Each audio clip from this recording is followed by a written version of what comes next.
in. All right, repeat it. LaFerla, comma, John. Record, write in.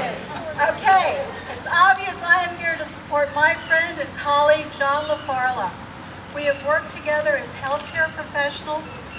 You may not know this, but he was the health officer here in Talbot County. He's an extremely experienced obstetrician and gynecologist, just in this area having delivered over 700 babies. A real doctor! Thank you.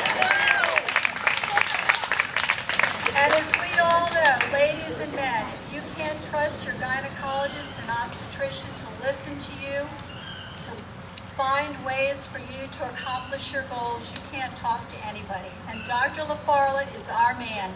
He will listen to us. He will understand us.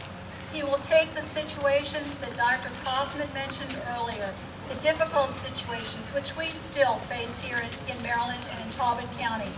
And he can work with you because he listens. And because he understands that, he knows that part of the healthcare issue is economics. It's jobs. It's conservation of our resources here. This is our man, but we have to remember, LaFerla, comma, John. Record, write it.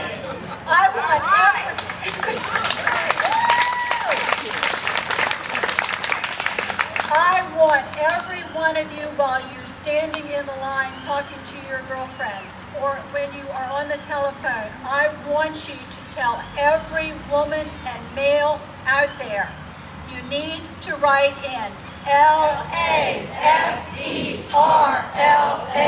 comma, John, and reward writing.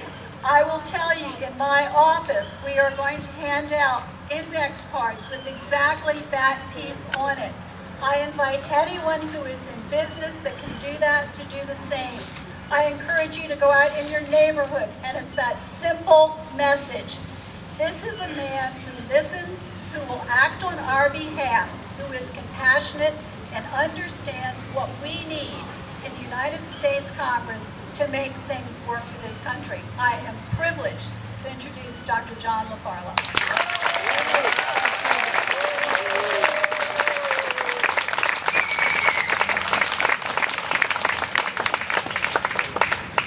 Wow. Good evening, everybody. Good afternoon. It is such a pleasure to be here with you and to be among friends and to be among this illustrious group here with me today. And I thank you for taking time on your Saturday afternoon to be here. Let me first say that yes, indeed, I have for the last 4 decades practiced obstetrics and gynecology, and I just have to say I never before have heard anything like Heather Mazier, who said we can have honorary ovaries. Thank you, I love it. I mean, it's a great idea. Doesn't it feel good, guys? Anyway, obviously I'm a guy, but I'm now your nominee for United States Congress from District 1.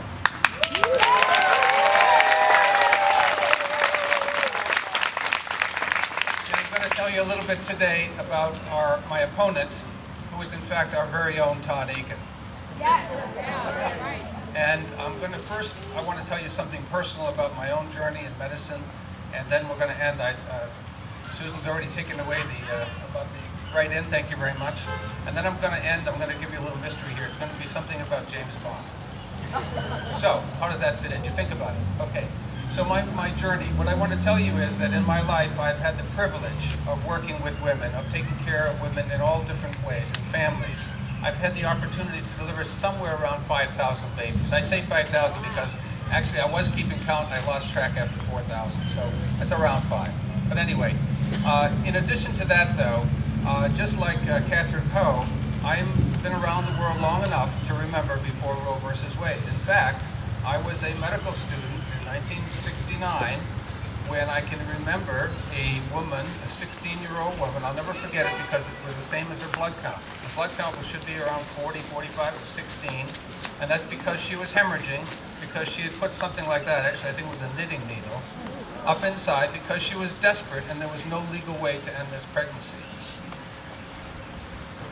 The staff at that hospital and I was privileged to be there to be part of that. They were part of my learning experience. Was able to save her life. But many other women were not so fortunate. When abortion is not legal, women die. And in fact, I want to tell you something that people have forgotten, even most. And I want to tell you that Andy Harris, yes, I'll say his name, Andy Harris, would just as soon make this illegal again, which is going to put women back in the same position we were 30, 40 years ago. We can't go back. Okay. Well, how else am I different from Andy Harris? Well, in almost every way. You know.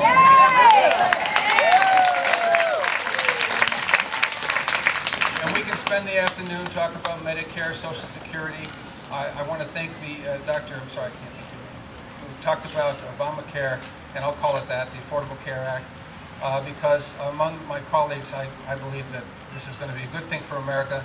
Look at where we've come. We had 50 million Americans uninsured. And I can tell you that every day I would see patients in my office who were suffering because of this lack of insurance.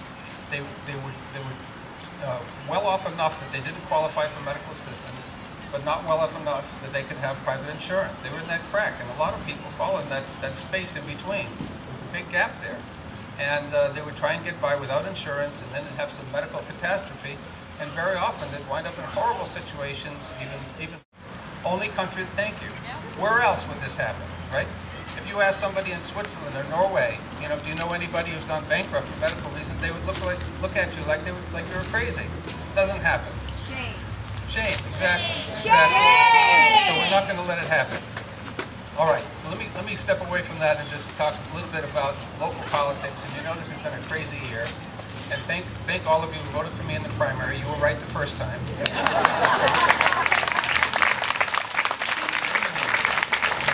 But how many people actually get a second crack at things, right? Get a second chance. Here I am back at bat. It's amazing. I wasn't expecting this. So here we are with very short time to go. And I need all of your help. And you know it's going to be a write-in.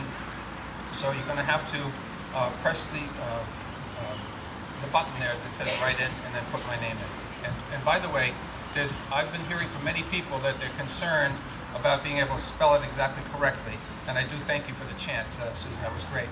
But it turns out in Maryland, I'll just put you at ease a little bit, you do not actually have to spell it exactly right. As long as the clear intent is to vote for me, it will count. Now, the bad news, of course, is that Wendy Rosen's name is still going to be on the ballot. That's bad because some people are not going to know, and they're going to check off Wendy Rosen, and that's going to be a vote that doesn't count for anything. So you really have to educate everybody you know that that's not the way to go. The last thing I'm going to do is to finish up with the James Bond mystery.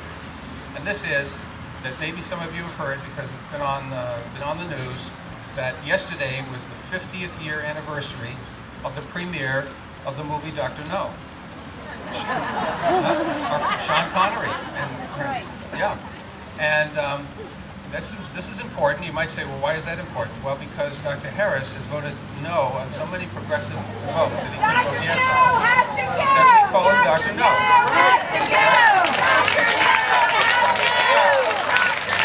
Right. I want you to repeat after me. Dr. No has to go. Dr. No has to go. Thank you very much.